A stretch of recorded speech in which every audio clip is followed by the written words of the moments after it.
All right, late night IPS live stream, and there's going to be more of these. If my life gets so crazy, my personal Truman Show gets so insane that I can't make it on time, I'll just wait till everything settles down, and I'll just show up here late at night. I'm the only one in the building. So I'll open up phones in a bit, but I want to catch up on quite a lot, because last night we were talking about the big event, the disaster, the crash. We were talking about this as it was being reported. And I suggested that we have to wait before we can decide what to make of it. If you're saying it's real at face value, I would answer with, you don't have enough information to know it to be true. You only know it's reported. It's all visual hearsay, or C-say, as I call it. And similarly, I think that you can't just call it fake without waiting for the dust to settle. And I thought, well, if it's going to be fake, there's going to be indicators of hoaxery, such as concurrent drills, predictive programming. I would add to this immediately applicable political agendas, divisive politics, celebrity involvement, and then also metascript connections. Like, for example, the LA fires happened in the wake of the Homestead movie with Los Angeles getting nuked. And I had already talked about this before it happened. I said, watch the skies. There's going to be some immolation in the sky for Challenger Week. We've talked about this repeatedly because there's a pattern we've uncovered here. So I was more or less expecting something the day after the Challenger explosion and Kobe Bryant's death anniversary. So this doesn't surprise any of us here. So the timing of it made it suspect already. But after the live stream last night, a lot more information came out. And it all points in the direction of another hoax. Yep, the latest current thing is a PSYOP hoax. And this is the current thing that has replaced the last current thing, which I think was something with drones or something like that. But that was the fires. The fires were after that. But this is like the latest current thing. And I suggested that this is going to be as big as the Challenger event. When I say it's a PSYOP, I don't mean they're just breaking stuff and destroying things just for the shock value. There's got to be layers of agenda here. And as we have seen, there's agendas. They're attaching this. It's Musk's fault. He fired the wrong people at the wrong time. It's Trump blaming DEI. So it's Musk's fault or it's DEI's fault. You see how this works?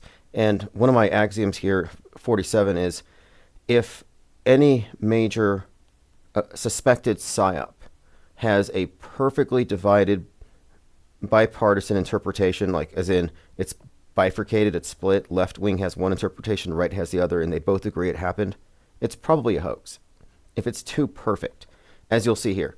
So my heart goes out to the manufacturer of the hyper-realistic casualty training dummies, because we do have concurrent drill activity, which we'll get into, metascripted narrative, all of the political division, conspicuous 33s.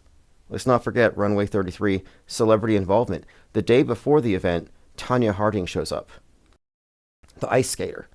And there's a bunch of ice skaters who were victims in this event. And now Nancy Kerrigan is out talking about this. So 2025 has yet to disappoint. But I also have something else after we'll talk about this Reagan National Airport crash drills and metascript clues. And after this, I want to do a kind of a deep dive into a particular world stage persona, Barack Obama, and his entertainment parallel, like his predictive programming doppelganger. We talk about this all the time. Biff Tannen for Donald Trump, or various characters like the Homelander, or President in Captain America. We've talked about these overlapping of characters in movies who have deliberate and intentional correlations with people on the world stage, like Musk being the billionaire CEO in The Madness who's financing the Nazis. Like, these aren't hard to uncover. But what I picked up on here recently is this interesting dynamic between a specific actor and his portrayal of Obama, more or less in the subtext of these various films. Sometimes it's blatant, and specifically with regard to the assassination attempt, which failed July 13th, 2024. And interestingly enough, three of the examples I cite here had real-time alignments between the releases of these movies and the attempted assassination. So we'll get into that particular actor, Giancarlo Esposito. The Obama overlap here with him is pretty apparent. So we'll get into this here, but first let's go through my IPR points of interest. Trump blames DEI. We'll get to that. Let's start with this one, the drills. So last night we started parsing through the story as it was unfolding. And here's what we have. Divers from DC Fire EMS getting a rare opportunity to practice their life-saving skills in a frozen tidal basin by Jefferson Memorial. So here we have a video of drills, and I believe that the caller last night alluded to this. But here we have concurrent drills.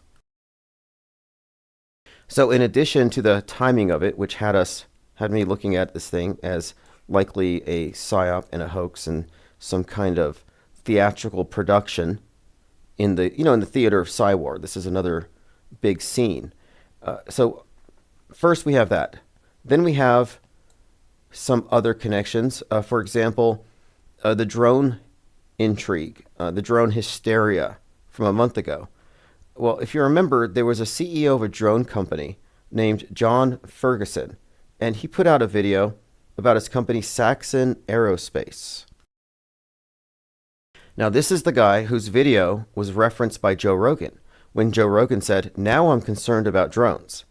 And that's because CEO John Ferguson of Saxon Aerospace intimated that the drones were searching for a stolen or a lost nuke. So that's where that whole rumor started. But anyway, his company's based in Wichita. And that's where the flight 5342 was arriving from. So that's kind of an interesting connection there because he was a character in the last major psyop.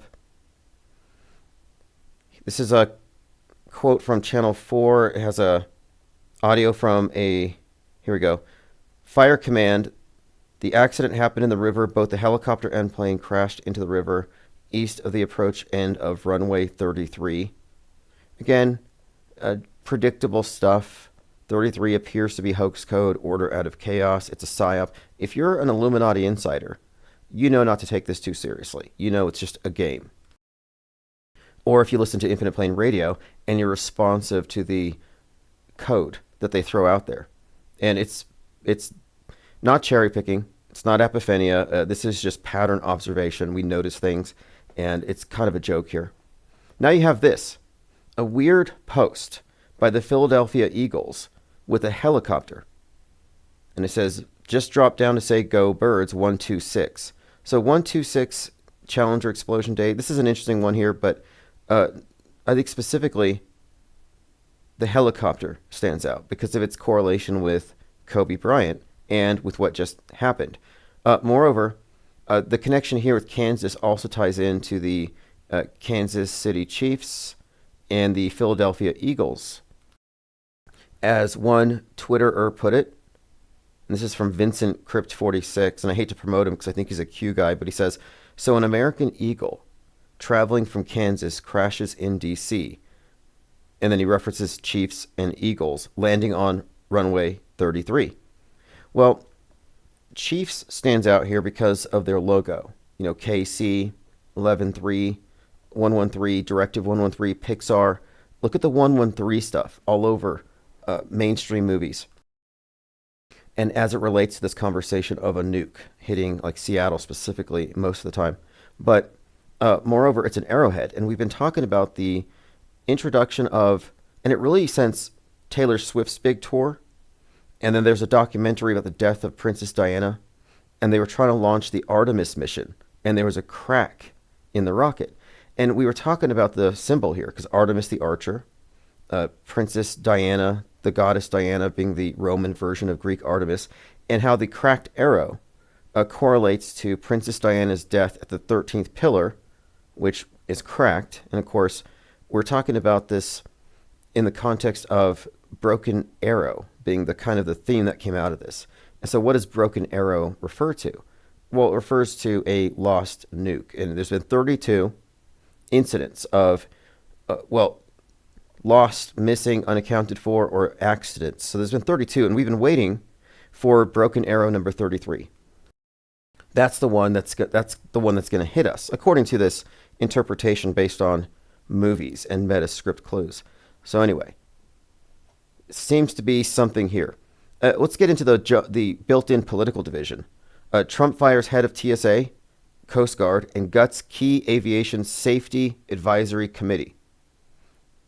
Trump moved quickly to remake the Department of Homeland Security by firing the heads of Transportation Security Administration and the Coast Guard, eliminating key aviation security advisory group.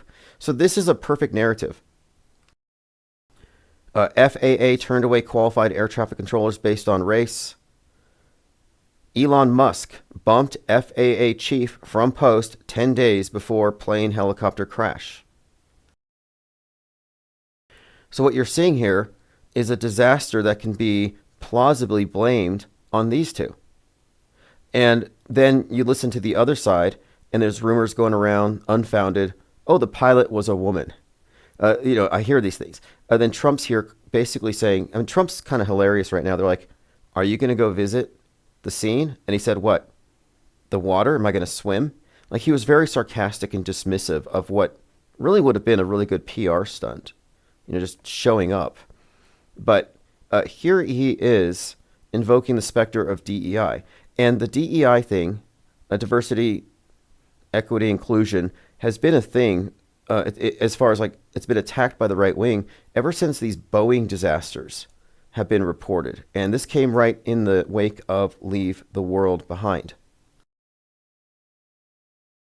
So again, if you've kept up here, Leave the World Behind had planes falling, all kinds of disasters as all our communications fell apart, internet goes down, everything goes black. And that whole story of, things falling apart has kind of been the theme. And this was blamed, when Boeing was having a bunch of disasters, this was blamed on DEI, which to the right wing equates to DIE. It's one of their jokes, DEI, die. And so obviously they're running with this. And so Trump here is saying that the crash was the result of diversity hiring. Now, this is absurd, but as you can see here, the left wing has their scapegoat in Trump and Musk. The right wing has their scapegoat in the left's DEI, which they blame for everything. In fact, the Trump assassination, if you remember the Trump assassination attempt, they said the Secret Service were women. They were too short. What are they doing out of the kitchen? All these comments suggesting that these were DEI hires that almost got him killed. So here's Trump talking about the deadly mid-air crash in D.C. I'll just play this short clip. Are you saying this crash was somehow... And what season is this? I'm sorry. What season is this of The Apprentice? Is this season 34 yet, or are we still in season 33? Because that show never ended, but here it goes. Caused and the result of diversity hiring, and what evidence have you seen to support these claims? It just could have been. We have a high standard. We've had a much higher standard than anybody else. And there are things where you have to go by brain.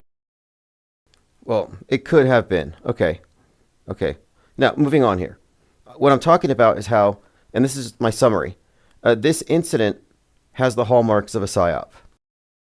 The drills, the built-in division narratives, meta-scripty clues, the timing of the event are all indicators it's likely fake. And this also occurred in the week of the Space Shuttle Challenger disaster, the Columbia explosion, Kobe Bryant's helicopter crash, and maybe the Black Mamba snake thing connects to the Year of the Snake, which just kicked off.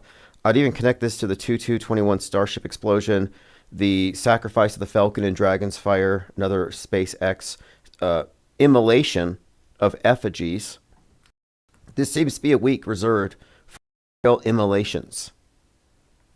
All the hallmarks of a hoax. And Nancy Kerrigan, which we'll get to here shortly.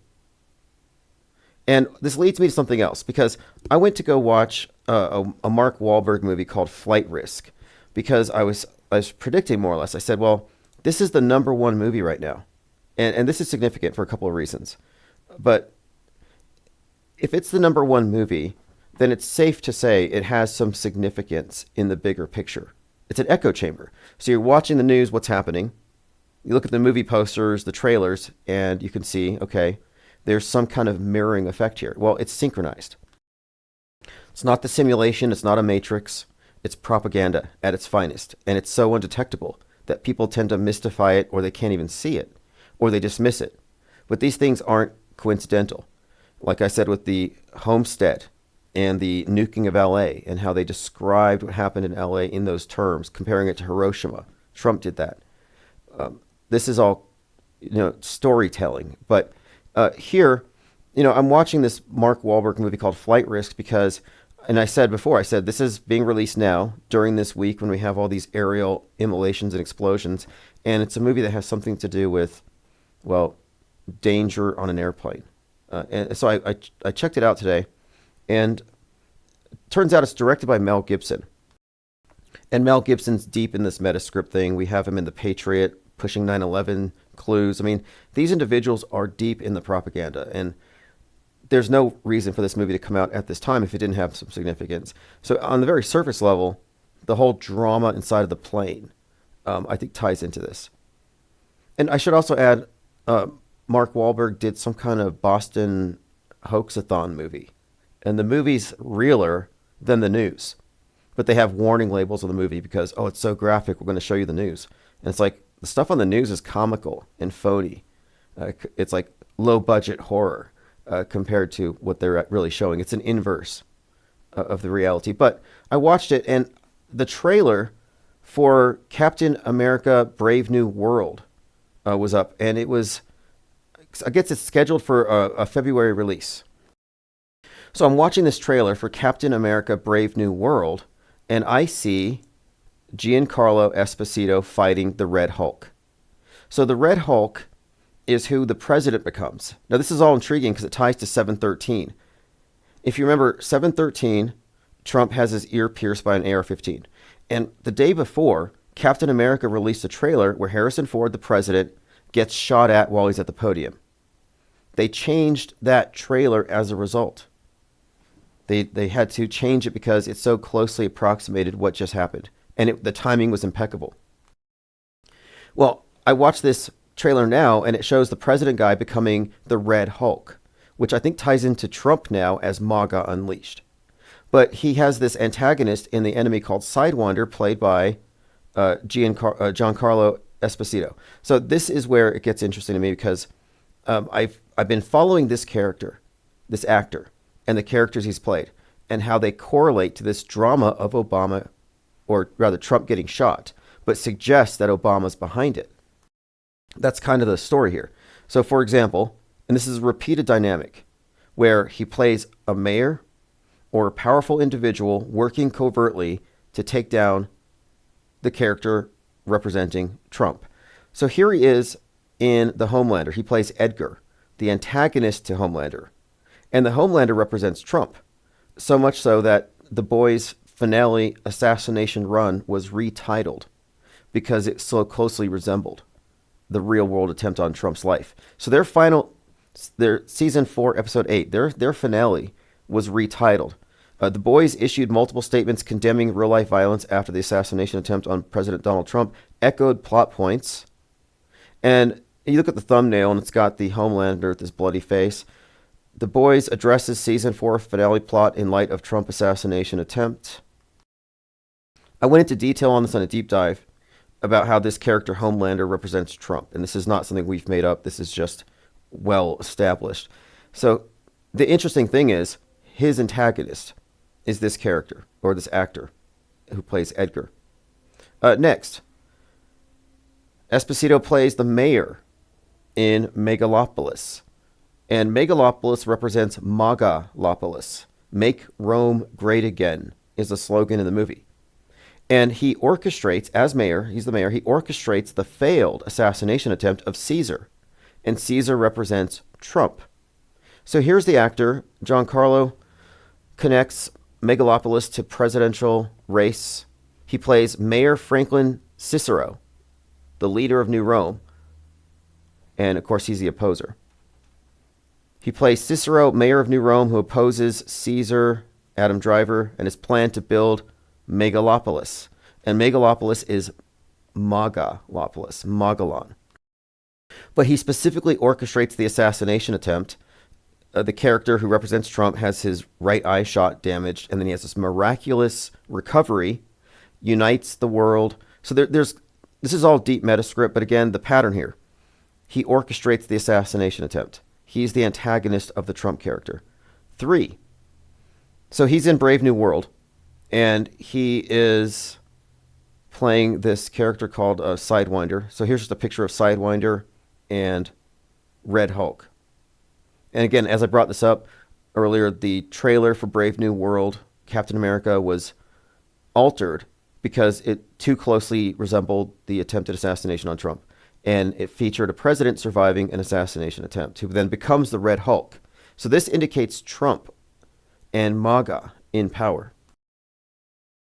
And this is all layered stuff. I mean, Harrison Ford being born on 7/13 connects to, one, Julius Caesar's birthday. The main character in Megalopolis named Caesar. Then you have the Julius Caesar in the park where they killed Donald Trump.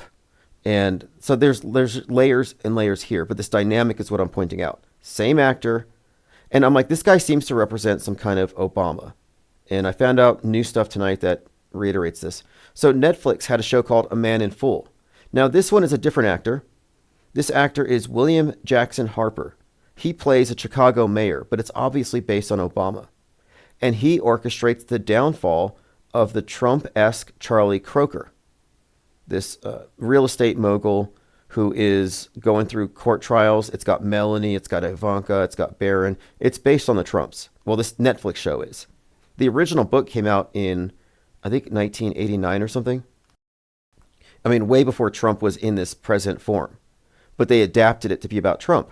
But the mayor of Chicago, a black mayor of Chicago, obviously representing Obama, orchestrates his downfall. Same dynamic. And then this was brought up in our Discord server. Revolution on NBC introduces the Obama Morpheus tyrant. So here's an article from Mother Jones where they were suggesting if anyone was going to play Obama, it would have to be Giancarlo Esposito, and they have a picture of a side-by-side.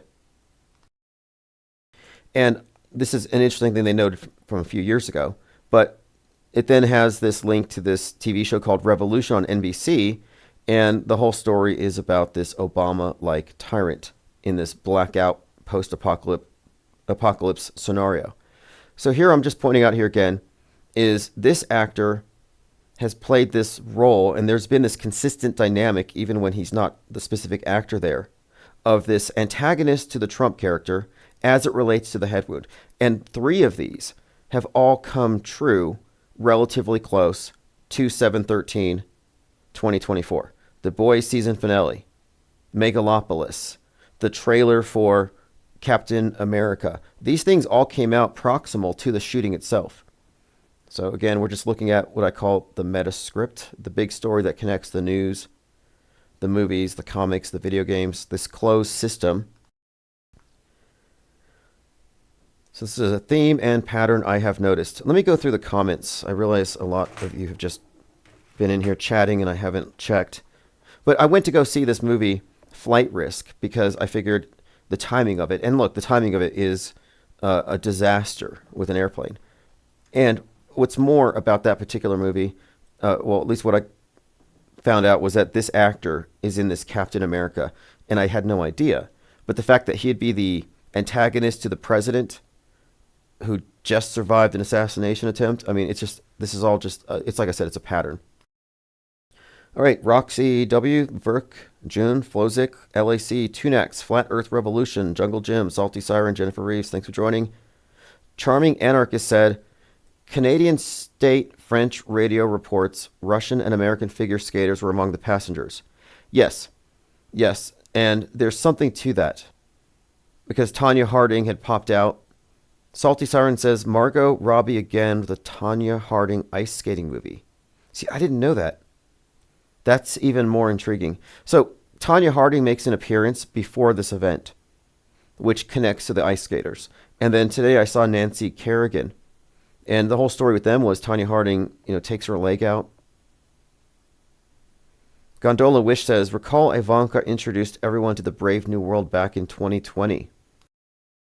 Yeah, she was talking to us as we were locked down, and she was looking down to the camera. And I remember feeling like this is the baby's eye view of their mother when they're in their crib being put down for bed. I was like, why is she mothering us? This like big brother. This is big mother. And I think it was intentional. Joined by Estevan, Brandon MDM. Gondola Wish says Trump and Obama are both Antichrist representing specific fallen angel factions. Well, another connection here is between Trump and Obama and these dates. And Jurassic Liars has gone into this in depth. Obama's birthday, of course, being August 4th, the 216th day of the year. 216 is 6 cubed, or 666. And 216 is the Phoenix cycle, according to Pythagoras, which means that from the time that you die, it's 216 years till you're reborn. But the death, rebirth, 666, 216 thing, it's all really much, a lot, but it's pretty much connected, and it's part of this theme, this Antichrist theme. And it all connects to this bigger story that JL seems to really specialize in. I mean, no one else talks about it as much as him or in the same depth. But it's a story told through many different characters. For example, this one I'm talking about, but even The Weeknd. Do you remember The Weeknd running around with a bloody head wound, and then he performs at the Super Bowl? Really bizarre stuff. It's like, what is this? Well, it makes sense if you're looking at it from a meta-script perspective, and you look at the names and the birth dates and how it all ties into this greater story. And I call it the meta-script, which is our prefabricated history and the story that connects and synchronizes news with entertainment, the big picture, the zeitgeist. Like if you were writing as though you were God and you were going to write mankind's history 100 years into the future, that's kind of what I'm talking about. And this story that they write is this news story that's going to play out on the world stage is bolstered by the entertainment. And it's a very incestuous relationship. They're synchronized. It's a closed system. And this just reiterates it. I didn't know he played an Obama tyrant in a movie 10 years ago. I didn't know he had been already connected with this as a theme. And as you can see, this has been a theme for quite a long time. And so this movie now, Captain America, comes out next month. So this prophecy could come into fruition. And I think Red Hulk is definitely MAGA. MAGA in power. All right, joined by Restless Bear on DLive. You know what's interesting? This is just a coincidence, but I got my first DLive payment since January 6th. January 6th, 2021. We released a South Pole cartoon, a parody of the riots. And for that, my channel on DLive was demonetized. And, it's just a passive earner.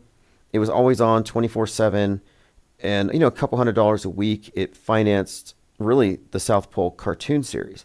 And they pulled the plug on it because of our political commentary in the form of really badly animated meme cartoons. But over the last few years, it's actually accrued enough lemons for a $50 payout, which it's not the money that's the point here.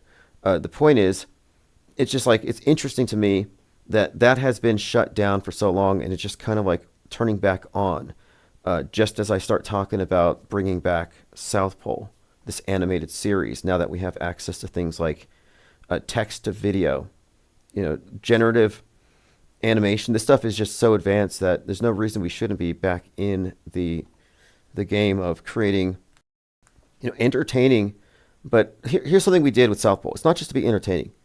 We were deliberately writing scripts that incorporated the psyops of the day. We deliberately incorporated scripts that included predictive programming that we noticed, so that, you know how The Simpsons is always referenced with these events? We were making South Pole also foreshadow future fake events.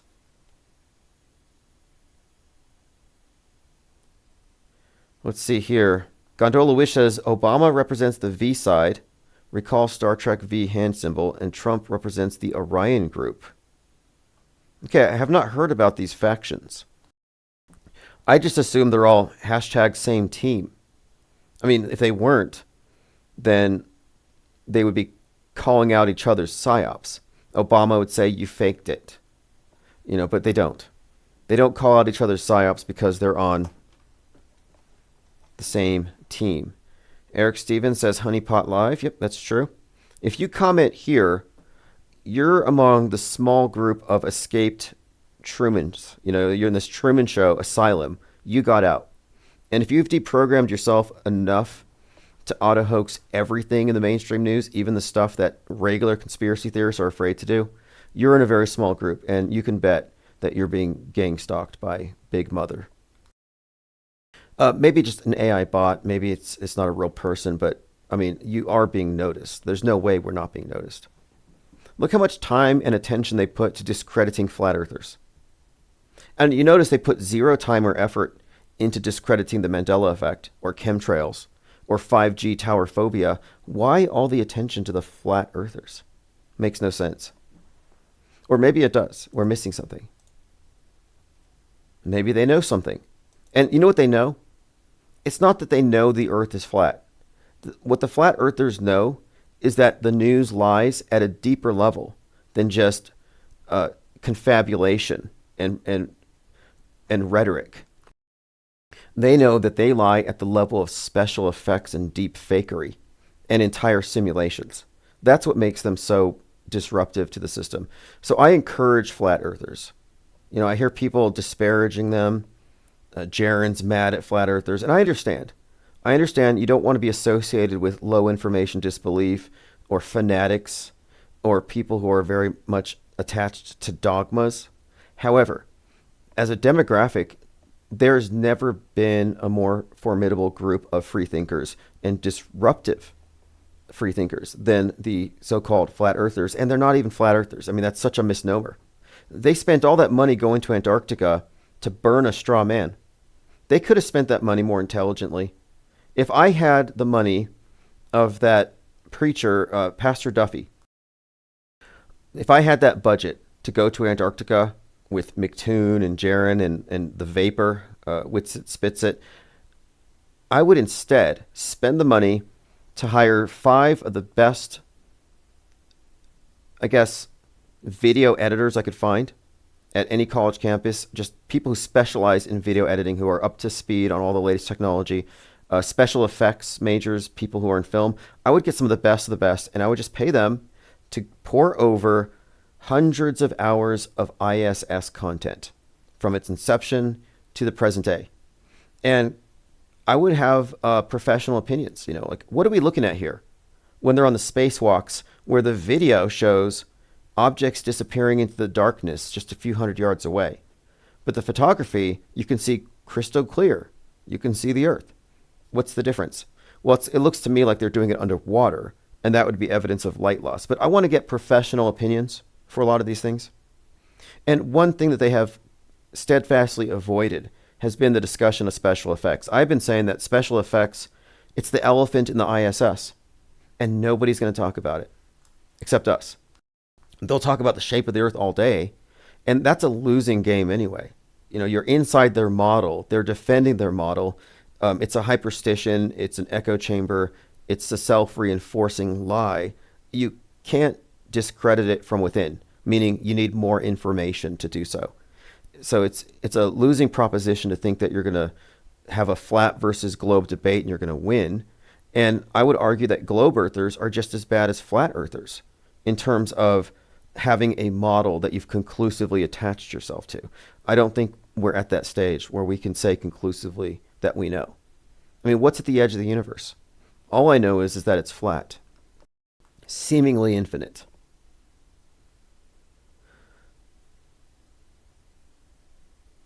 Okay, let's continue. Salty Siren says, Jaron put himself in that position and perpetuated the dogma of it all with emotional extortion. Now he's all, how dare you? Yeah, I'm not really a fan of how it's been handled.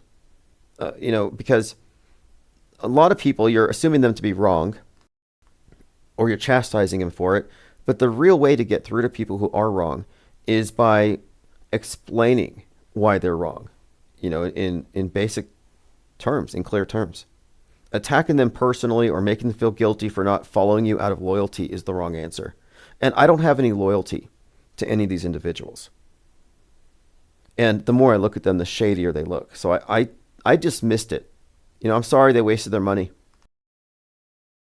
At best, you burned a straw man, but you wasted your money. You changed no minds.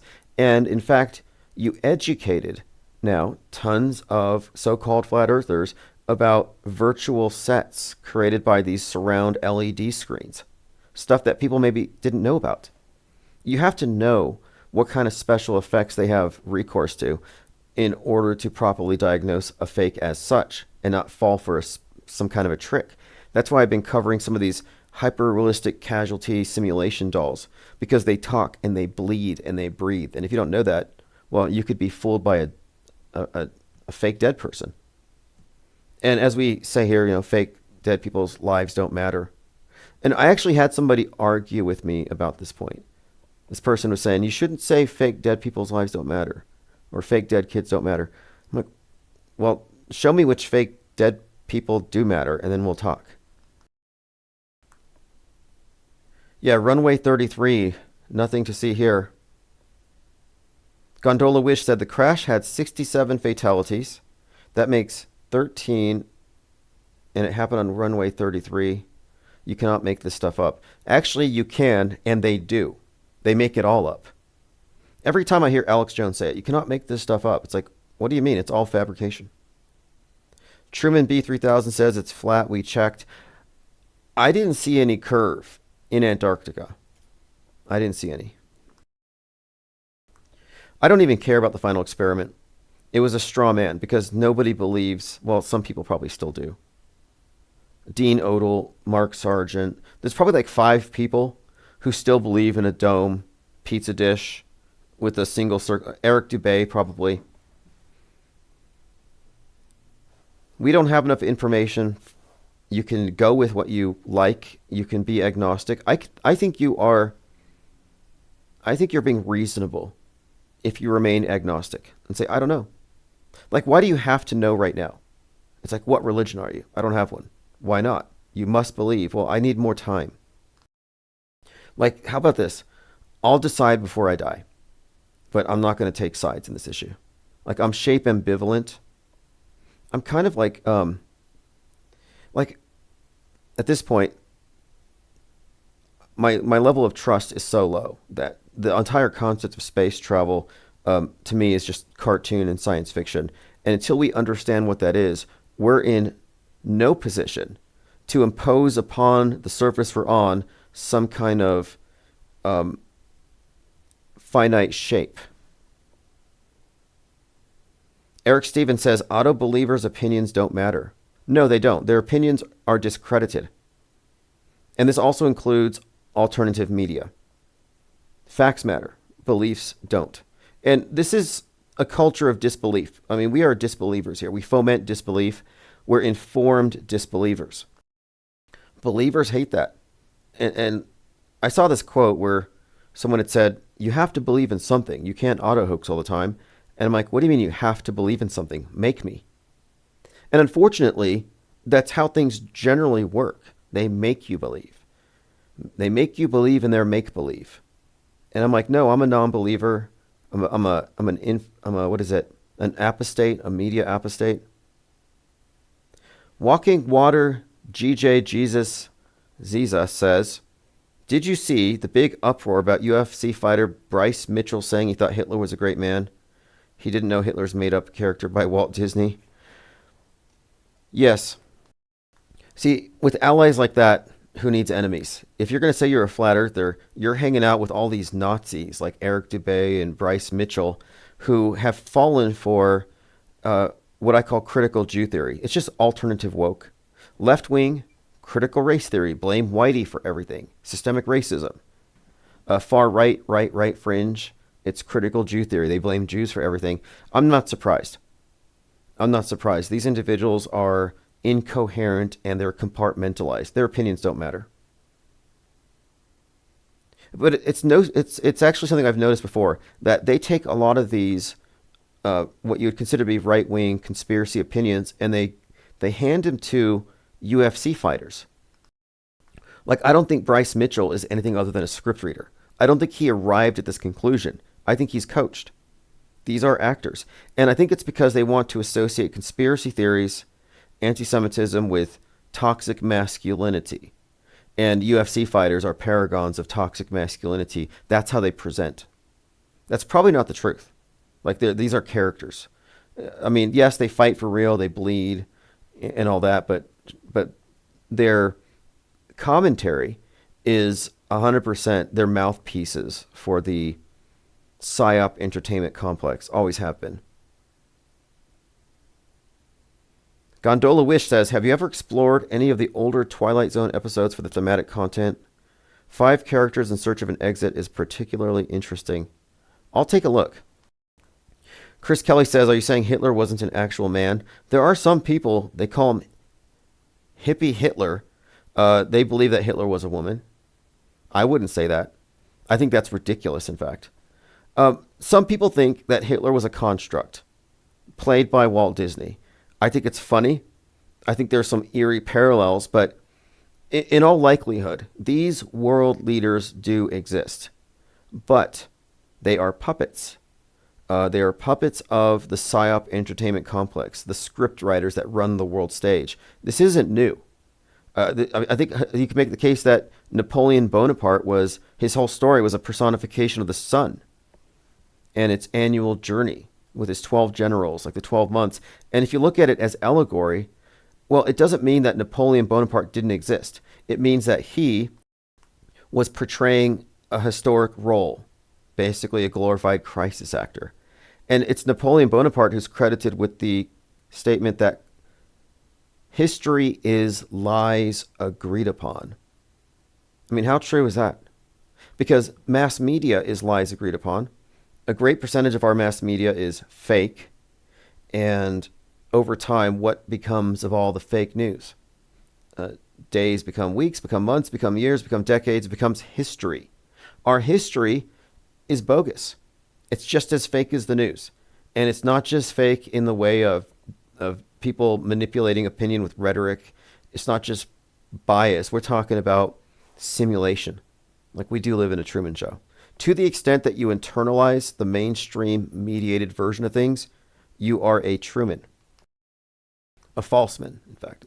The movies must watch. If you haven't seen it, because it's got layers. It's about mind control. It's about conformity to a mind control system that gaslights you and betrays you. But it also has the esoteric aspect. And that's another element to look at too. The character Christoph, who says that we accept the reality of the world we've been presented with. The controller, he's like the demiurge to Truman. You know, there's this relationship in this. He's in this. It's like the Mad Hatter in Wonderland, or Hades and the underworld. It's this dynamic of a character, or Dorothy in Oz. It's a reoccurring theme where this character like Truman is in a closed system. Well, we see the same theme in Westworld, where the synths become sentient and they're in their simulation, and the man in black is their tormentor. Well, Christoph in the Truman Show plays the man in black in Westworld.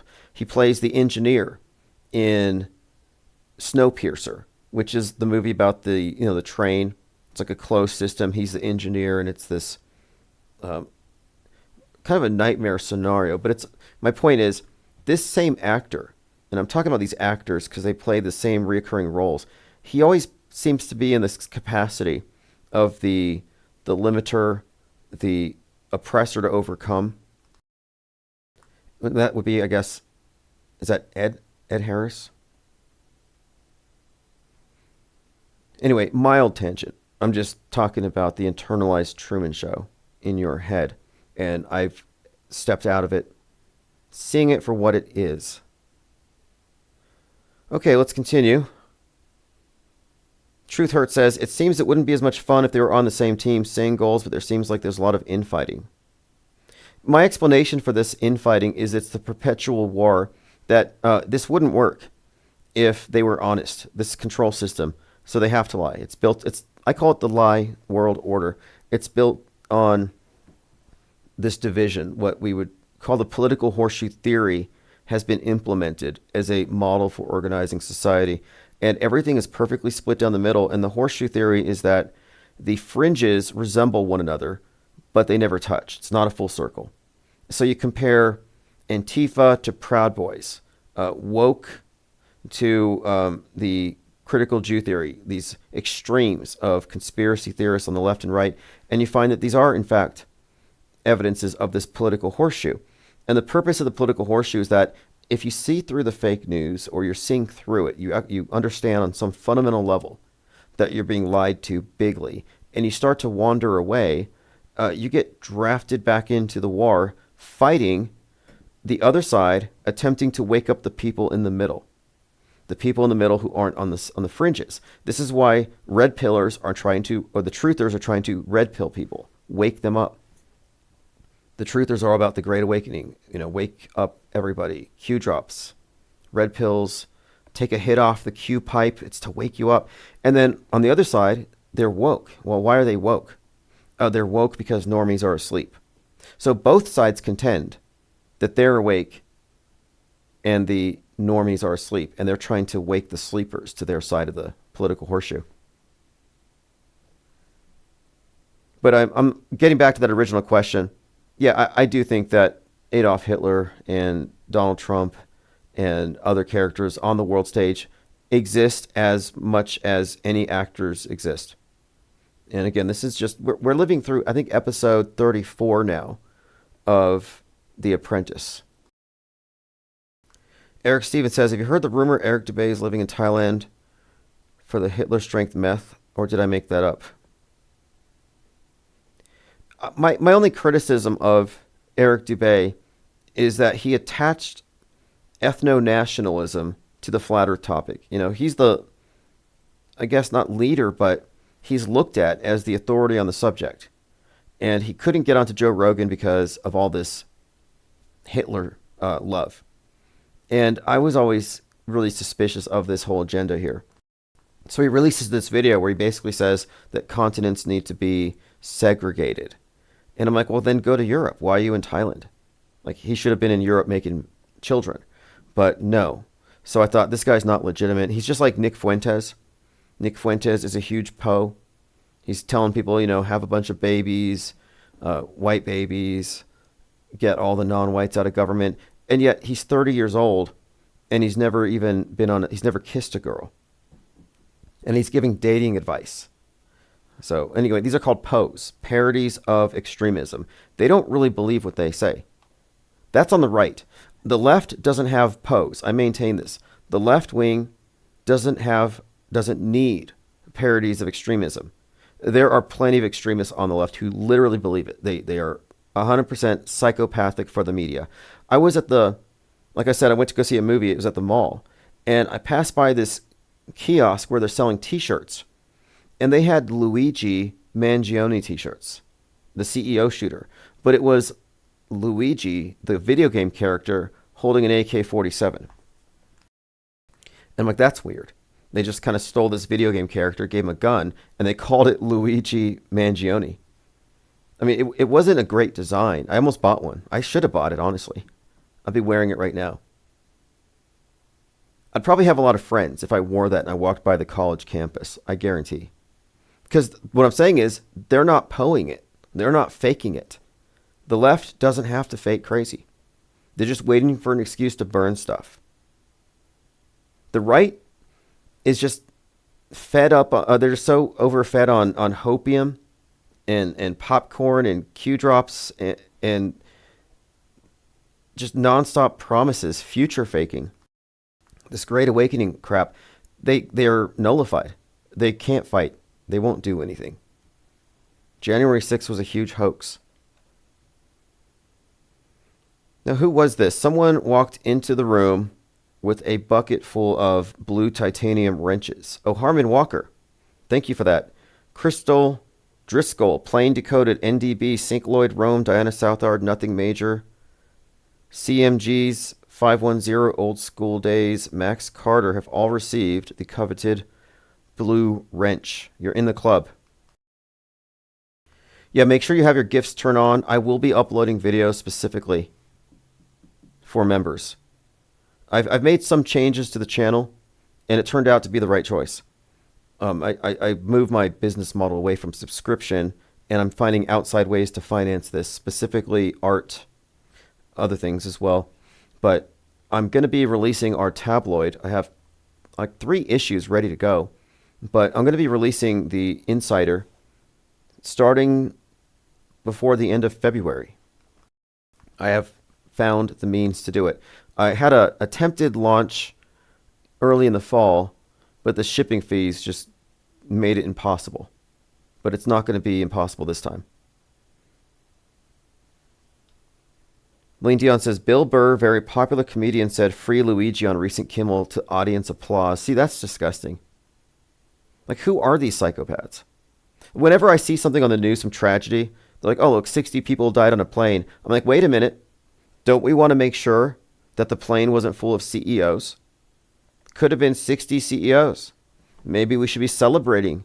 Like, I don't think this way, but if they're going to set this as a standard, that it's open season on CEOs, then they can no longer pretend to care about the sanctity of human life.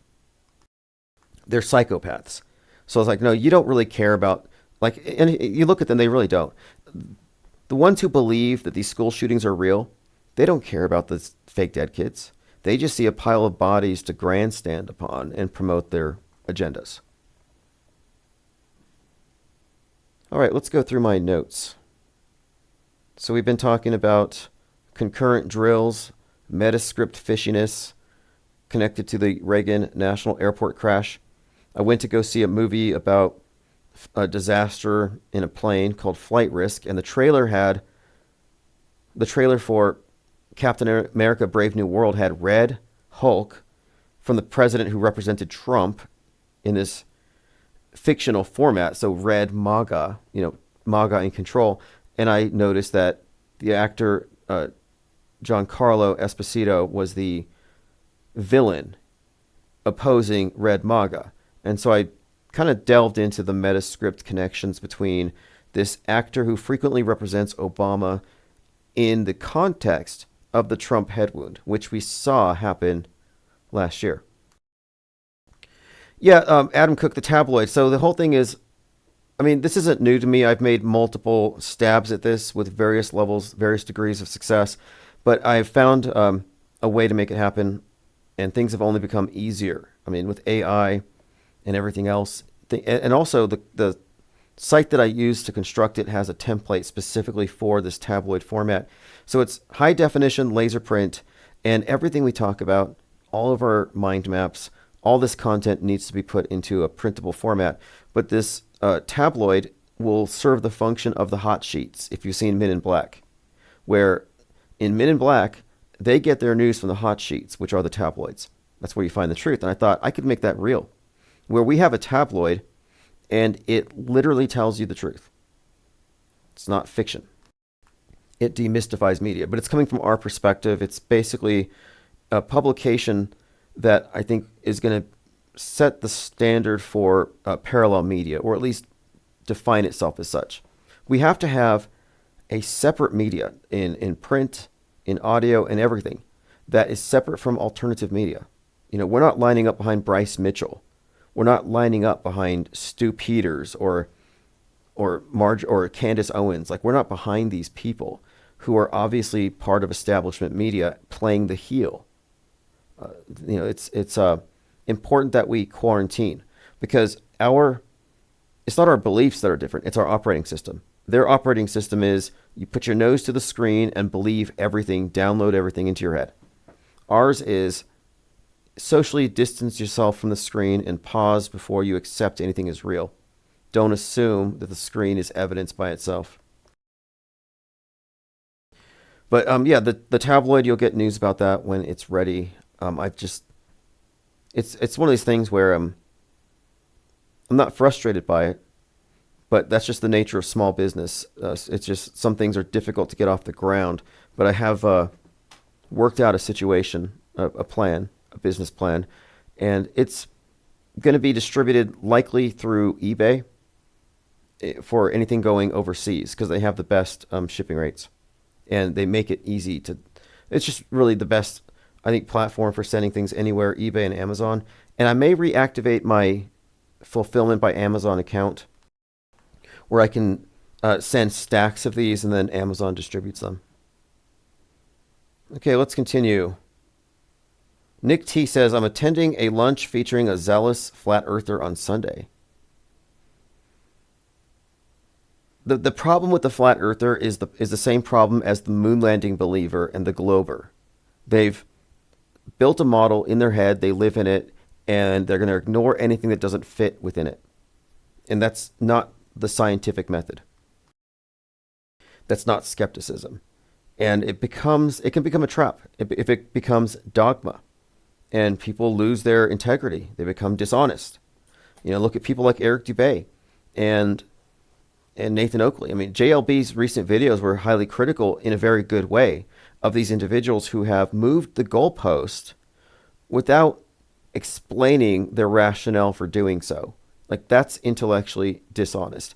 And if you're being intellectually dishonest to defend a model, then you're a dogmatist. You've got a religious cult. You're not thinking about this in terms of open-minded skepticism, a scientific methodology, maybe honest, just being straight honest. And I'm honest enough to say I don't know, or I don't believe because I don't have enough facts to support the dominant paradigm's description of things. And I know they're a bunch of liars, so you have to add that in there. They're a bunch of liars, and they don't believe in the human soul. Like, to believe in the dominant worldview that comports with the cult of scientism, you're going to basically accept that you're an ape with a big fat ego and a sense of importance that you're not warranted. And I don't really agree with that. And it's not even a religious conviction of mine, but my own life experiences have convinced me that we're in a system. And it seemingly is built, maybe not just for us, but I think so, for sentient beings. All right, let's continue here. Lean Dion says, pretty sure Fed now came out saying that TFE was faked after first defending it. Well, you talk about Fed, Flat Earth Dave. He has a lot riding on this. He has a financial interest in people believing in the, what are you going to call it? The AE map model, because he's got his app. But it's premature to have models, and also, but it's important to think about the fact that we have them, whether or not you're aware of it. And that's why it matters. So, for example, this is your next door neighbor's model of the world contains the possibility that we could all be destroyed if some tyrant pushes a button because they believe in nukes. They believe in planet killer asteroids. So their model of the world's different than yours if they add in these things that they've been programmed to believe. The average person is superstitious. They've been programmed into it. But that's their model, and their model came from somewhere. It came from the screen. But what if you reject it? What if you refuse to be a believer? Is there a vacuum? No. Like, there's not a vacuum if you don't have a religion. But if you've been brought up religious, the idea of not having it is probably difficult to fathom. But no, you don't need it. You don't need their training wheels. You don't need their guidance. You can think for yourself. But what they want you to do is treat the screen itself as a sensory apparatus. They want us to be metaverse dominant. Take us out of the meatverse. But I just want more information. So my model is this, as far as media goes. I call it, well, first of all, the fact that we recognize there is a model is the main thing that separates us from main and alternative media. We recognize that these are interpretations. You have the mainstream interpretation, which is a big box. The alternative media and the leftist woke media are subsets. nothing that they assert comes from outside of the big box. They're a subset. So you're actually deeper into the mind control programming if you're alternative media or woke. And the normies aren't even really paying attention, but they believe everything. They're apathetic. They're not activists.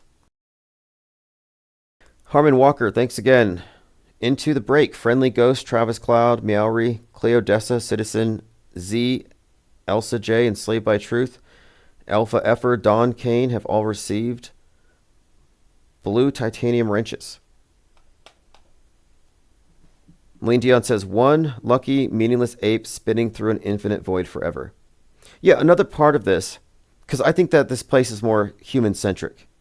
And maybe that's just my bias, but I don't know. I've only ever been a human. But their thinking is, or their model is that the world was created by, Big Bang, natural forces, we evolved, etc. But that we are latecomers to creation. And that after we're done destroying each other, the universe will go on until it collapses. But that we're just a blip on the radar. And I don't think that's the case. Like, if anything, I kind of sometimes I wonder if the universe itself doesn't emanate from us, or if it's not a byproduct of perception itself. Like, what if everything is intrinsically meaning, it's all meaning, and creation itself is nothing more than the perception, recognition of that meaning, and then it's translated into physical experience when we're condensed into matter. I mean, that's if we're ensouled, if we're souled, if we're light, are we soul or are we matter? And is there a soul matter dichotomy? Is there a continuum? So I don't think that there's enough answers and information for us to have a complete model. That's all I'm saying. Like, you might be right about it being a ball, but if you think all the news is real, you're still mentally in an alternative reality game. And to me, that's the more important thing to get out of. Like, you can't get off the grid if you still believe the fake news. I don't care how deep your bunker is, how well stocked it is. You might have all 17 seasons of Friends and enough storable food items to last through the apocalypse. You're not off the grid because you're in their mind control zone where you believe in all the stuff that made you hide in a hole in the ground, that made you, basically put yourself into a home FEMA camp. Water walking JG Jesus says, over twerked on flat earth, got shot up by unmasked nurse. That's what I call nursery rhymes. No more abortions in these times. Don't get conned. Don't be dumb. Don't wear a condom. Was that Chat GPT or was that's an original composition? I like it. Whatever it means, I think it had a good flow. I'll have to read it again. All right, let's move on. We talked about Candace Owen talks fake moon landing with Bart Sibrel. There's a bit of a conversation here because people think that I'm not being fair in calling her a shill. And my litmus test is this. If you can't call the ISS fake, you're a shill. It is safe to call Apollo 11 a hoax. There's entire movies about it. Fly Me to the Moon, Scarlett Johansson, Channing Tatum just came out. And the whole movie is about faking the moon landing. So calling the moon landing fake does nothing, doesn't challenge anything. And that's because all the participants are dead, retired, out of the picture, soon to be out of the picture. Compare that to the ISS. The ISS is a real-time drama, and you can't call that a hoax because there's people up there real-time who are participating in it, and you have to protect them. So I question a lot of people who aren't going to be willing to go that far. Like, why not? Why does Bart Sibrel say that the moon landing is the linchpin, calling it fake? And if you listen to his story, he's obviously telling you a version of events that doesn't contradict the mainstream. He says that China is blackmailing NASA over Apollo 11. Like, anyway, that's absurd. Like, we all know it's fake, but China knows it's fake, so they got blackmail. And supposedly NASA's giving them secret technology because they're blackmailed, which I'm like, what does that mean? like the newest version of Final Cut Pro or whatever they use to edit their crappy movies, because both space stations, the American and the Chinese space stations, are crap. I'm just disappointed that the Chinese space station is worse than the ISS. I thought it was going to be an improvement. I thought, hey, this is going to be a new space race where it's who's got the better special effects. And I kind of thought if China outdoes the ISS, they're going to have to WTC7 the ISS before people notice the discrepancies. So then they bring it out. We see the Chinese space station, and it's like, oh, look, somebody bought the ISS on Wish. All of it downgraded. So Rob said, I questioned the moon landing for similar reasons, primarily radiation issue. The radiation shoots up ridiculously high, but it's at a distance that's further than the ISS. What are the arguments for the ISS being fake that convinced you? I should add that Bart Sobral thinks that the limiting factor on space travel is radiation, the Van Allen radiation belt. And no, that's crap. It's special effects. They don't talk about special effects. They say they faked the moon landing, but space travel's real. No, it's a house of cards. If Apollo 11 is fake, space travel's fake. It's that simple. It's a bit of a paradigm shock. But this is how you can see how controlled opposition works. You think this guy's speaking truth to power? You think he's trying to wake anybody up? It's like space is real, guys, but they faked this one thing. They told one lie. No, it's like this tree is fake. Look, guys, I exposed a fake tree. This one's made out of rubber. But his job is to gather all the skeptics around that fake tree so they can congratulate themselves on their perceptiveness. It's like, wow, you all noticed this one fake tree, but meanwhile, the entire forest is fake. That's how you know you're dealing with a gatekeeper. They focus on singular fake trees, ignoring the whole forest, which is what we're busily clear-cutting here. Okay, so what convinced me that the ISS was fake? AVR glitches, badly performed flips, props disappearing through hands and necks. The European Space Agency has a shadow from the ISS on the Earth, which is an impossibility. Light loss on video recorded spacewalks, not evident in photographs. Crossfades, which is a transition in Final Cut Pro. Inconsistent depictions of Earth depending on whether they use CGI or photography of a large screen. So I think it's like a combination of essentially rear screen projection and totally simulated CGI environments. Nobody, and I stand by this, and if you want to challenge me on it, go record it, but nobody has ever recorded eyewitness video of the ISS in transit. That can be verified with metadata and aligned with the app. And this automatically excludes solar transits and lunar transits. That's one of their major magic tricks. Solar transits and lunar transits do not have eyewitnesses. You can't see it during the day. You can't see it when it passes the sun. You need a filter. You can't see it at night. It's not lit. It must be silhouetted against the moon. So there's no eyewitnesses, and it all goes through somebody's video editor. You don't have raw footage. So my point being, you have to eliminate those. In order to prove to me there's an ISS, you'd have to show me video of you witnessing it. And then let's go on to say, add to this too, lots of people lie about seeing it. I used to get callers all the time who would lie about it. I used to have people call and lie about knowing people who died on 9/11. I got so many calls, I was like, wait, so the death toll of 9/11's got to be about 5,000 by now. I would have people make stuff up. So I had to study the matter to understand how to rule out bad evidence. And just last month, we had the New Jersey drone sightings. Well, none of those drones were real. They were all airplanes. Misidentified. Identified as drones by people who use the metadata. Identified as airplanes. Debunked as drones by people who use the metadata and correlated it with flight tracking sites. So my point here is that it's very easy to confuse a light in the sky for whatever you want it to be. You believe in drones, it's a drone. You believe in flying saucers, it's a flying saucer. You believe in space stations, it's a space station. But no, they're all airplanes. there's actually an axiom here in autohoaxology. Lights in the sky must be assumed to be airplanes until proven otherwise.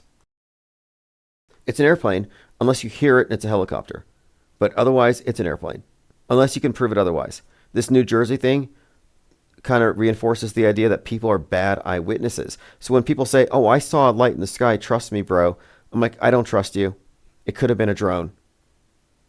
Need more information. And then finally, another reason I don't believe in the ISS, NASA has already been discredited as anything more than a propaganda studio for space travel fiction. And space travel fiction, NASAtology, this is a construct. It's a collective utopia for mankind. It's the new heaven. You notice that all the religions fight over who's got the best heaven. They kill over who's got the best heaven, the best version, the best paradise. Well, they all agree on one thing. Outer space. Mankind's future destiny. So it seems to me that outer space as a construct was implemented in order to unify mankind in this one world religion. Again, the one world religion's already here. The New World Order is the ancient world order. It's always been here. You have the New World Order is kind of a hoax. It's the ancient world order. They're just updating it. It's a new iteration. Now the obelisks, which represent their earth god, they fly. And they take you to heaven, like physically. But anyway, yes, space is heaven. And you are part of the Church of NASAtology if you believe in it. And NASAtology and Scientology are kind of the same thing. NASA has better special effects. Scientology has better actors. But they're both space religions. If only they could merge. And they're going to once they send Tom Cruise into space. Van Gogh says, I honest to God, hand on the Bible, saw the alleged Starlink satellites, lights in the sky. Official story said it was Starlink. Yeah, and I know, you know how many people, honest to God, have seen UFOs and have been probed? So that to me is a great point.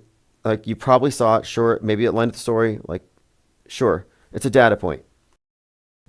Do I believe you? No. And if I told you that I saw Bigfoot, I would expect you to say, I don't believe you. I'll acknowledge that you claim you saw Bigfoot, but that's just a data point. Could have been a bear. But ufology is a huge fail. It's been failing for years. Ufology is not even an ology anymore. It's pure superstition. In fact, it's a religion. I see people like Mick West from Metabunk constantly debunking these people, and it's like, you know what? These are angel sightings. These aren't religious miracles. This is a spiritual thing to them at this point. This is a salvation story. It's about a rapture. Aliens are angels for atheists. You're not going to convince religious believers to disbelieve in angels and sightings of communication from God. You're not going to debunk God for them. Similarly, you're not going to debunk UFOs because they don't believe in UFOs because of evidence. They're not making some kind of study in a formal way with rigorous observations and standards of evidence. No, they want to believe, and they'll believe anything, or they'll manufacture the evidence, and they all just echo it. Anyway, ufology is a field, though, that's built around bad evidence. So when somebody says, I saw lights in the sky, I can verify low Earth orbit, Elon Musk's not a total liar, I'm like, I'm not going to trust that unless you can give me metadata. And if you didn't record it, I'm going to ask you why. Every single person I know has a phone in their pocket. You see a fight or somebody getting shot at a gas station, you're ready to record it like in a heartbeat. Yet you see 50 lights in the sky, just like the news said, and you don't bother to record it. Oh, I see the space station all the time. Record it then. Do a selfie with Starlink satellites behind your head. Nobody can do that. So I hate to say it, but it's just a standard thing. So that evidence just doesn't meet our requirements. Must be this plausible to get on the think tank, to be considered as evidence. Nick T says, has anyone seen the tiny UFO vids on YouTube? Are these the ones where they're shining laser pointers at the UFOs?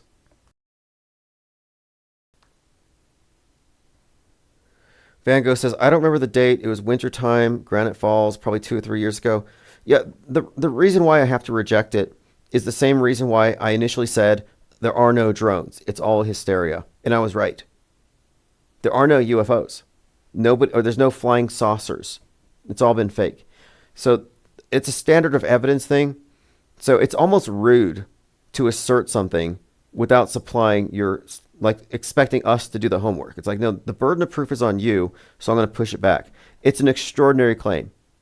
UFOs, Bigfoots, spaceships, satellites, these are extraordinary claims. We're conditioned to think that the space station and satellites are not extraordinary and they're cited all the time. Well, do you know anybody who's personally seen it? Ask them why they didn't record it. I was talking to McToon, the guy that just went to Antarctica. Okay, so McToon and I were talking, we're debating, and he's steadfastly avoiding anything I bring up. He says, well, that's not my claim. I'm not defending the ISS. Because he knows he can't. He basically ceded. I won that debate.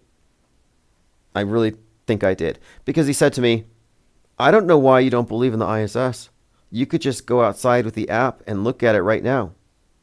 And I said, have you seen the ISS, McToon? And he said, and I could see the wheels turning. He's thinking, should I lie? And I like McToon because he's not a liar. He said, no, I've never seen it. He could have lied and made me look dumb in front of his 1,000 watchers, but he stuck with the truth. McToon has never seen the ISS, which raises the point here of burden of proof. Why are you telling me to go see it for myself if you haven't seen it? You owe me the burden of proof, not the other way around. Eric Stevens says, my friend's brother's uncle saw Bigfoot getting probed while filming an ISS transit. Well, I can't rule that out. You know, a lot of people have made similar claims. A lot of people seen lights in the sky, so there must be low Earth orbit. NASA must be partially telling the truth. My favorite claim is, I don't believe in the ISS, but I do believe there's a light in the sky that perfectly tracks with the ISS tracker. And it's perfectly shaped like the ISS. But it was already there. And NASA invented the ISS story to cover for what was already there. I've heard this variance of this particular story. And it's built around the idea that something is there. And to explain it away, NASA had to invent the ISS. I mean, it's absurd. It's ad hoc, grasping at straws. It's baloney. Restless Bear said, I saw a weird aircraft one night that had my mom and I considering UFOs. This is before cell phones. We're very close to a base. It could have been experimental or secret stuff. Yeah, I live very close to Kirtland Air Force Base. And there was a conspiracy theorist for years was reporting on stuff that he saw. And the special agents at the Air Force Base infiltrated his life. They dressed up as conspiracy theorists. They became his BFFs. And they gave him information. They said, yes, there are aliens from Venus. They're coming to take our water. There's an underground base in Dulce, New Mexico, full of alien hybrids. The aliens are taking guts from cows and they're abducting people and creating hybrids. So they fed this guy the staples of UFO culture. And he started doing conferences. And people would join the conferences and say, I too have experienced these things. So this entire UFO culture is not organic. It was created by the Air Force here. The Air Force made this crap up. Why? I think they made it up because their explanation was, and this is in a documentary called Mirage Men, they wanted to discredit the guy who was looking at experimental craft and talking about it on the internet. They wanted to discredit him. They call it Mirage Men. It's free on YouTube if you haven't seen this documentary. Sadly, years later, one of these special agents told him, hey, we made all this stuff up.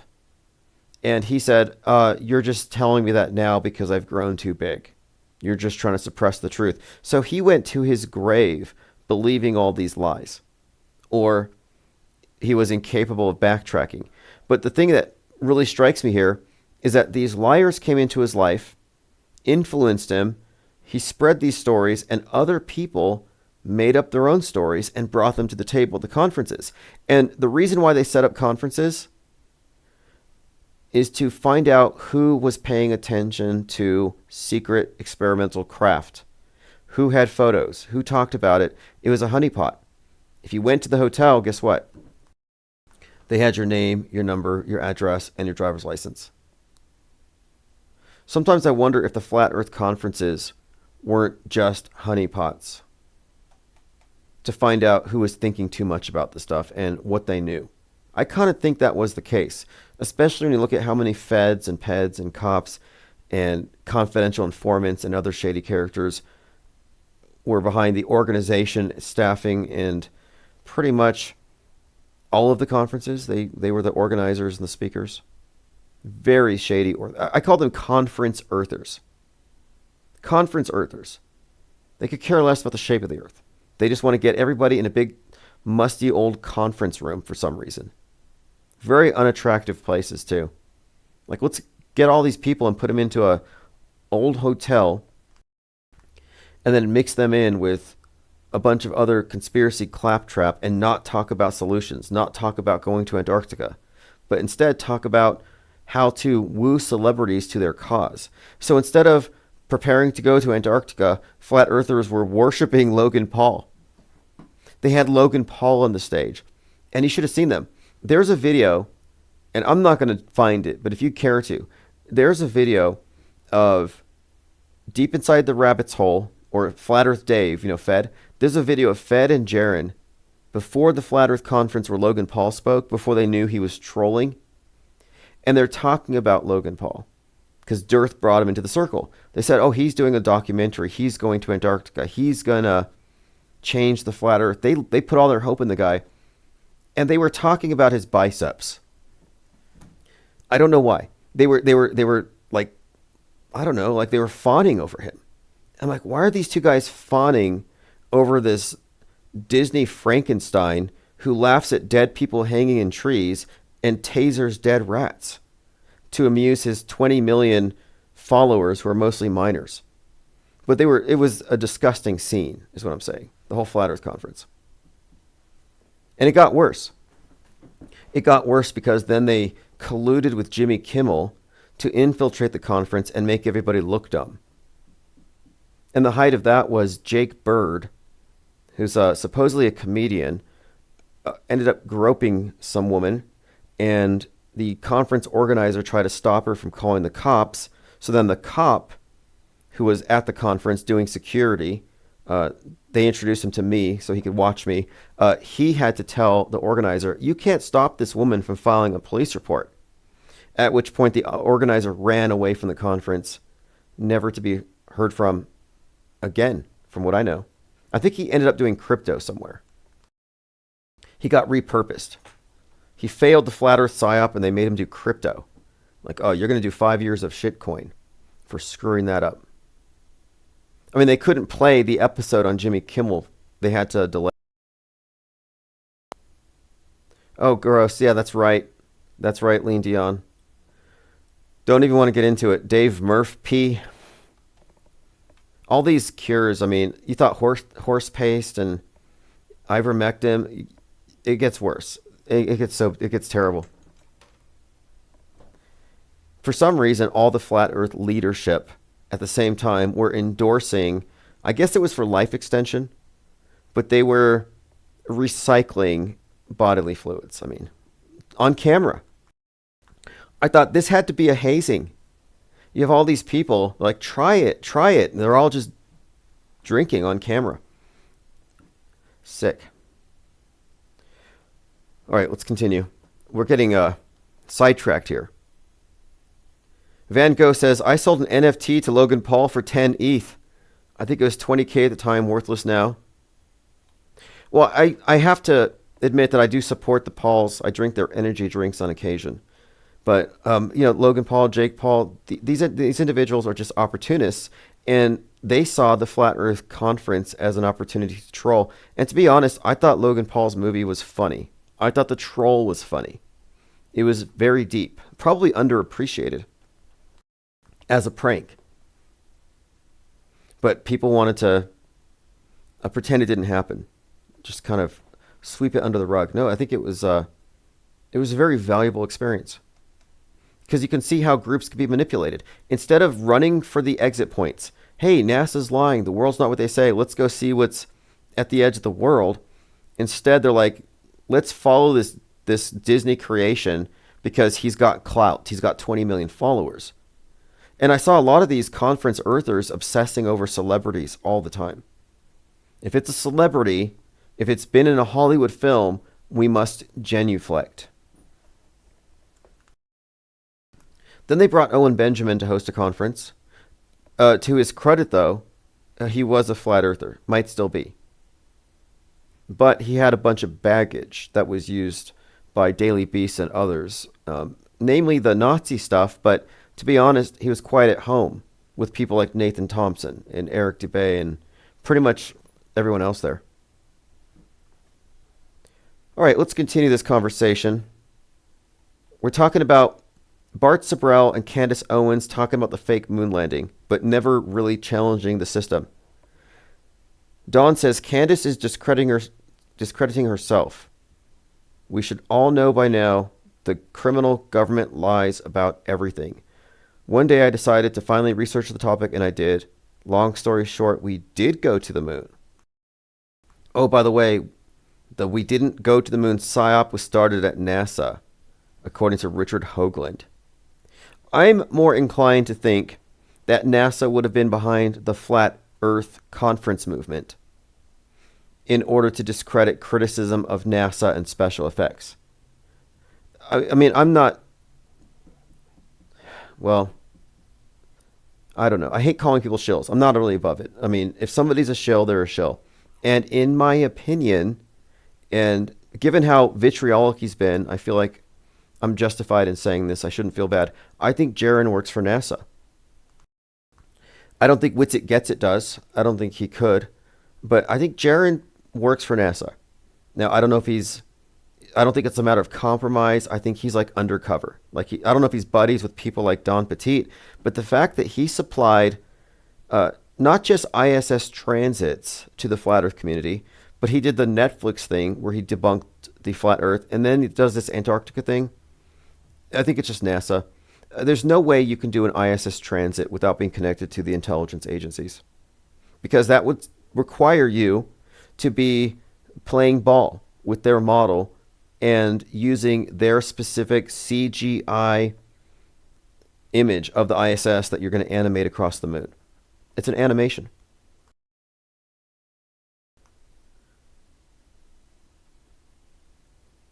Braveheart84 says, have you seen Southland Tales? Starts with Texas being nuked in ultra-surveillance state, taking down neo-Marxists. Very esoteric in a deep dive.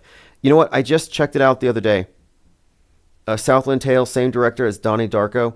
And they had this scene where they have this newlywed couple. It's a murder-suicide scene where they're faking it and they're using squibs. I mean, it's worth watching, especially considering the director and the significance of Donnie Darko to Donald Trump to Leave the World Behind. And, you know, the director of Donnie Darko's father worked for NASA. So that's highly significant considering Donnie Darko's relationship to 9/11 and other psyops. Okay, let's see here. Gondola Wish says you should rip off those Nelk guys with their full send branding the full auto hoax. Yeah, I like that. I mean, we have auto hoax or GTFO, which I stand by. But right now we are engaging in, auto hoax accelerationism. If you're not full tilt auto hoax, you're not full blown auto hoaxing. If you're not a skeptic at media at large, you're submerged in the sea of irrelevance. You're 1 foot in the matrix. You're brainwashed. You're programmed. And you may not want to believe that, but you are. I mean, raise your hand if you believe in nukes. Raise your hand if you believe in space junk and planet killer asteroids. If you believe in pandemics. I mean, there are a number of things that would indicate that a large or significant part of your worldview is framed by creations of the PSYOP entertainment complex. They create something. They put it in your mind. It becomes a hyperstition, a superstition, and they play on it. Lloyd Miller says, Tim, I would not jump to the conclusion of controlled opposition until I heard how Candace or Bart respond to your debunking of the ISS. Has anyone suggested that Candace interview you? People aren't necessarily informed on every issue. If fluency indicates intelligence, Candace is very intelligent. Yeah, I think she's very smart and intelligent, and I don't believe she believes anything she says. I think she's a fake Catholic. I just don't believe it. But I'm not jumping to conclusions. I mean, one, she's either incapable of seeing it or she's hiding it. Or she just hasn't been curious, I guess. You could say she just hasn't thought about it. You could give her that benefit of the doubt, I suppose. But it's too uniform. This is like the standard take. Anybody out there talking, anyone at the big platform, talking fake NASA will not touch the ISS. That is the Achilles heel. And if you're not going to touch that, then my question is why?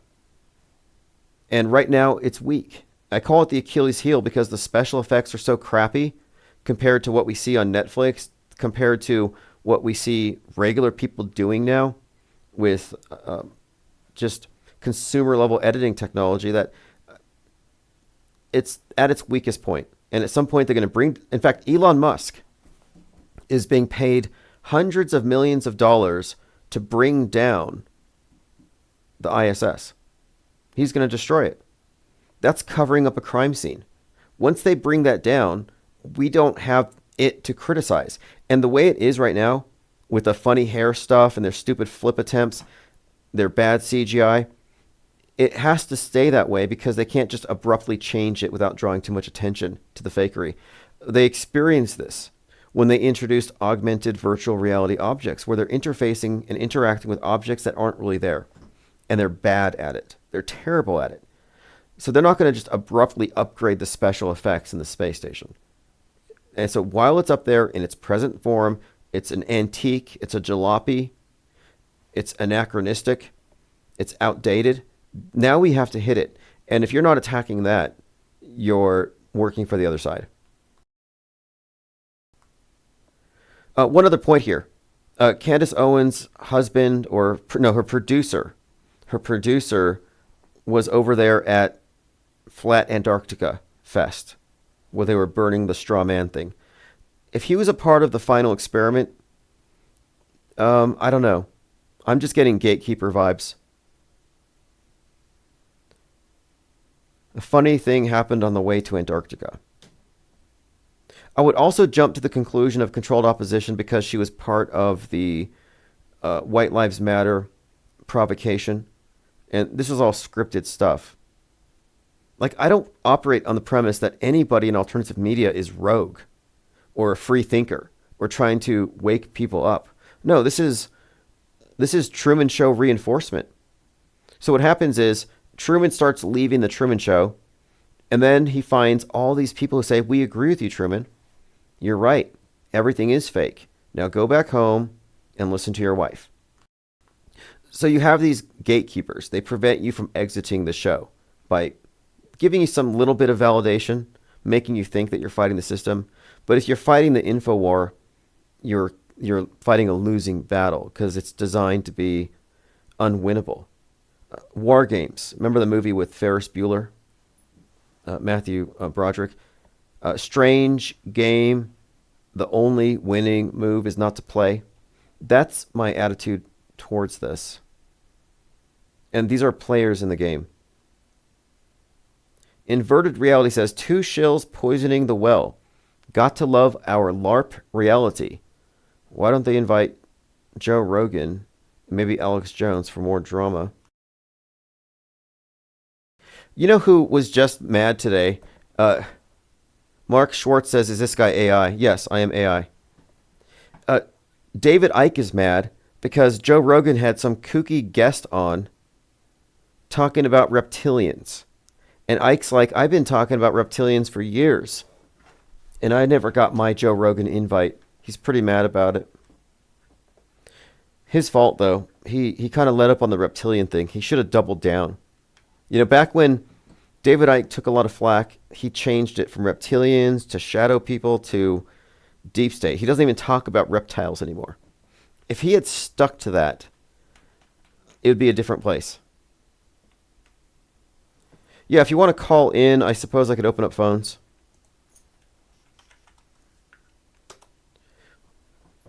Mark Schwartz says, is this guy just a movie nerd? It depends on how you look at it. You live in a movie. You live in a fictional universe created by the government. There's only one. World government created a fictional universe that's, I would say, layered with other fictional universes. So it's kind of like an onion. So you live in the mainstream mediated world, this collective Truman Show. You live in a movie. You think 9/11 is real. You believe in school shooters. You think that everything on the news is real unless they tell you it's fake. If that describes you, you in fact live in a movie. So that's worse than being a movie nerd.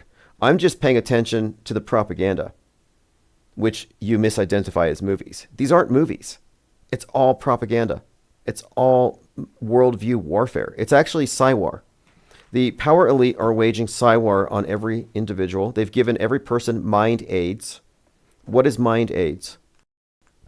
It's what happens when you're susceptible to mind viruses because you don't have a mental immune system, because they took it away from you.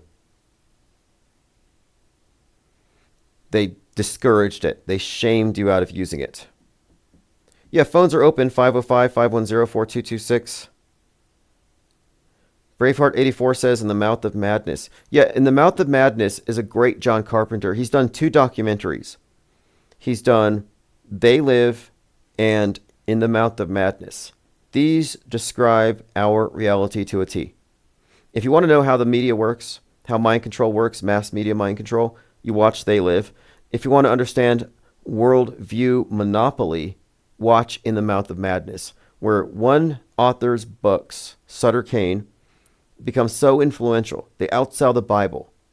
They outsell Atlas Shrugged. And the world conforms to his dark vision. And it's like, well, that's no different than forcing everybody to read a specific holy book. Like if everybody goes to the same holy book, you can create an entirely different universe. You know, a theocratic society built on a certain religious paradigm is, going to have a certain uniformity to it. And in The Mouth of Madness, it's a horror author who hijacks reality. Fascinating stuff. Great movie. One of my favorite movies. I've probably watched that more than any other movie. I didn't know why, but I was obsessed with that movie for some time. Maybe because it's so Lovecraftian, and I like a lot of H.P. Lovecraft's work.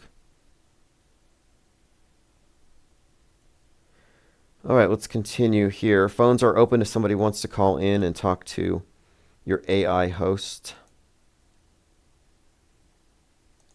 I do get comments from some people who are like, you're just spreading propaganda by talking about Netflix. And what I'm doing here is I'm exposing the big game. Like, this is the big conspiracy. All the other conspiracy theories are fake. They're all fake. The only real conspiracy, the one that no conspiracy theorists ever talk about, is that there's already a world government. There's already a singular world view / religion.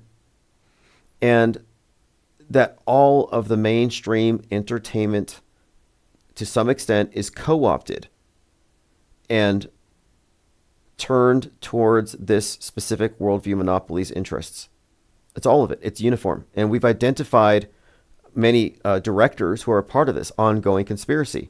I call them metascriptors.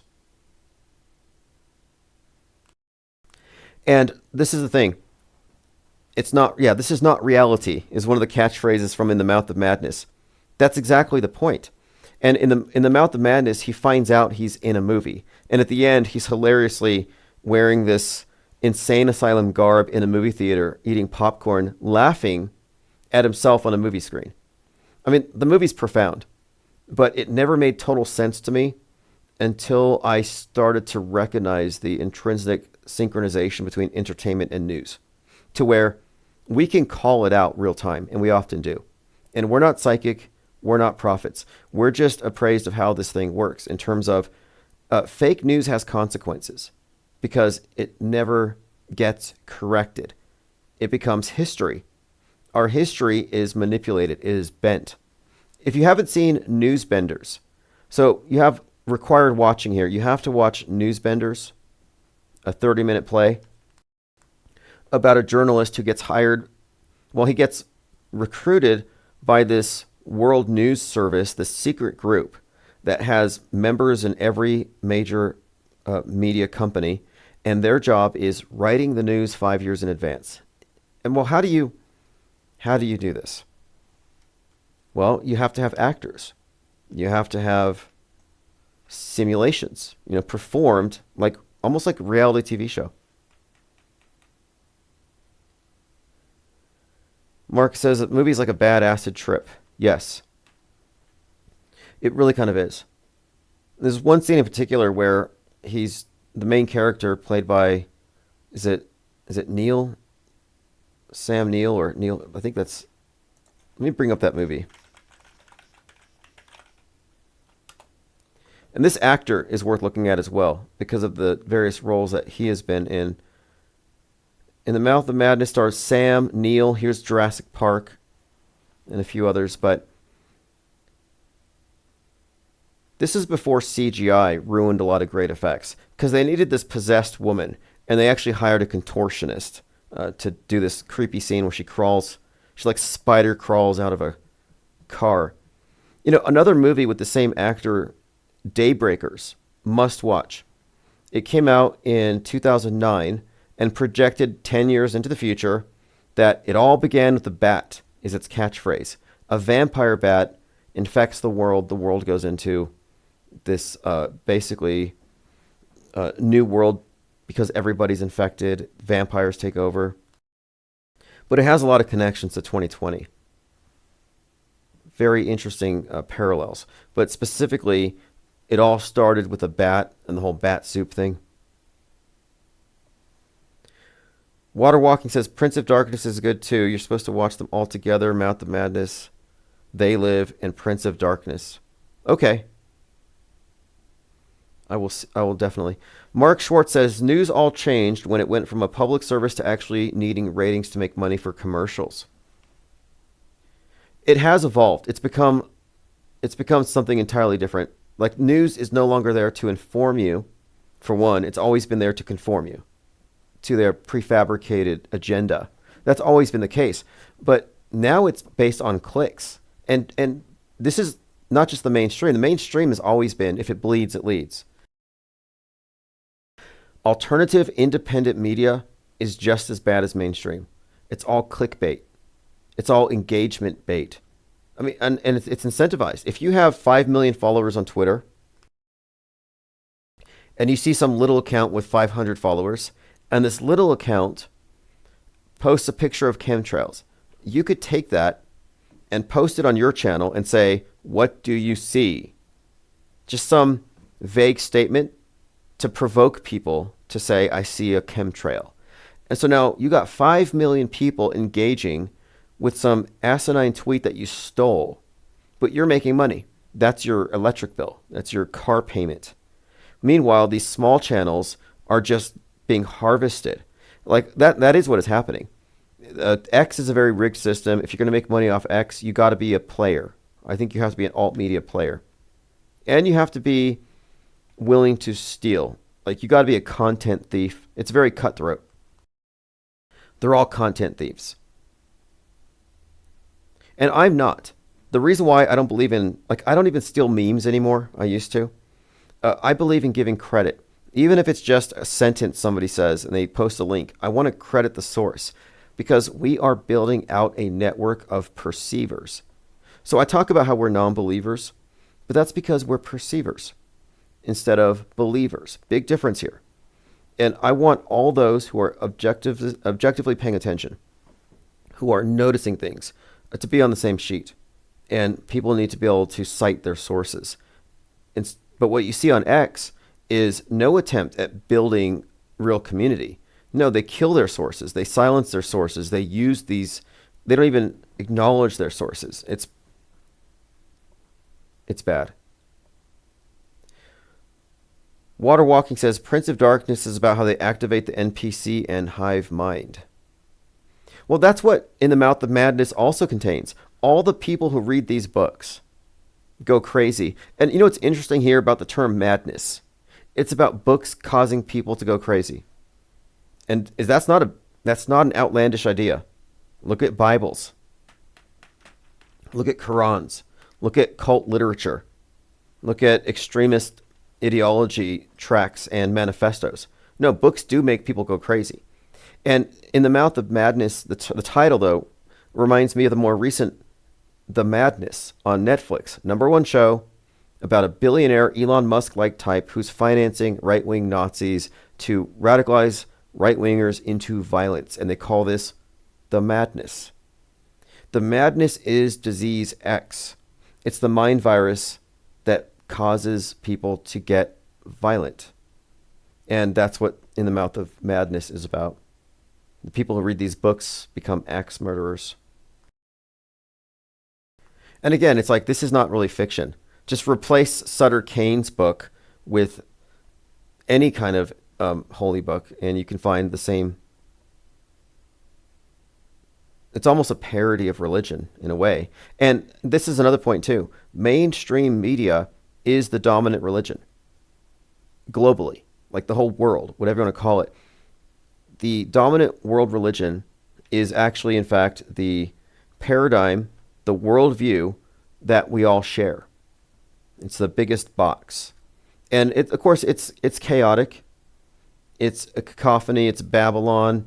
It's noise. It's far more noise than signal. It's the sea of irrelevance, but it's all within the box. It's a closed system. It doesn't have to make sense. It doesn't have to be objective. In fact, its lack of objectivity is what gives it power. Telling the truth and being objective is kind of a crime.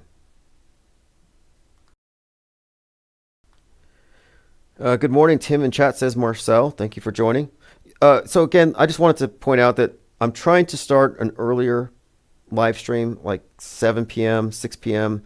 Mountain Time, and get more East Coast. But some days, like today, I've been especially busy. I've been working on artwork. I've been sending out a ton. So the eBay store has been doing great in the last few weeks. And so I decided, well, if I'm late, I'm still going to show up. It'll just be, closer to midnight. But I don't want to miss a day because too much is happening. We were talking about the breaking news story of the American Airlines flight hitting the Black Hawk and trying to determine, what is this? How much of is this a psyop? Is it real? And in the last 24 hours, so much information has come out to where it's just story.